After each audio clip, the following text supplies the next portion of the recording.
총기류 반납 프로그램은 오늘 아침 9시부터 오후 4시까지 LA 스포츠 아리나와 벤나이스 템플 두 곳에서 열렸습니다. 총기류 반납 프로그램이 오늘 아침부터 대대적으로 열린 가운데 수백 명의 시민들이 총기류를 반납하기 위해 긴 줄이 이어졌습니다. LA시의 총기류 반납 프로그램은 통상적으로 5월에 진행돼 왔으나 커네리컷주의 총기류 난사 사건 이후 총기류 소지에 대한 경각심이 높아지면서 오늘 앞당겨 열린 것입니다. 시민들도 커네리컷주 총기 난사 사건 이후 총기의 위험성을 절실히 느끼면서 총기류 반납 프로그램에 적극적으로 참여해 정오까지 600여 총기가 반납됐습니다. Across the country, but also in the Newtown tragedy. This is the kind of weapon that we get. Over 50 of those at this particular point in the gun buyback. 하지만 이러한 총기류 반납 프로그램이 총기 난사 사건을 방지하기 위해 얼마나 효과가 있을지 의구심을 들게 합니다.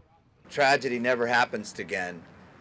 And of course, we're engaged in a conversation all across the nation. What do we do? 커네리컷주 총기 난사 사건 이후 총기류 단속이 강화되려는 움직임이 보이자 오히려 총기류 판매가 급증했습니다.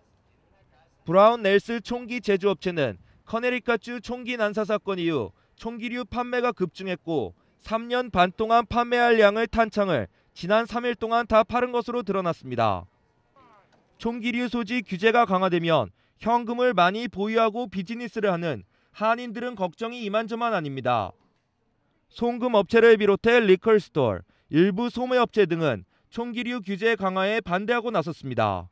이 총을 이렇게 놓고 있으면은 저로서는 거의 나한테서는 거의 보험입니다.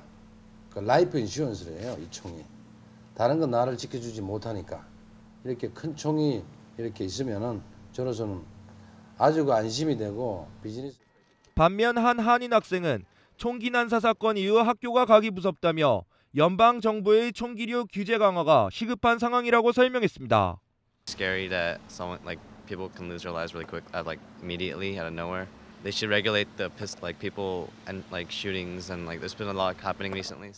커네리컷주 총기 난사 사건으로 총기류 소지 규제에 관한 여론은 높지만 해결책 마련은 여전히 엉킨 실타래를 풀기보단 어려워 보입니다. LA 팀 프라임 뉴스 이삼현입니다.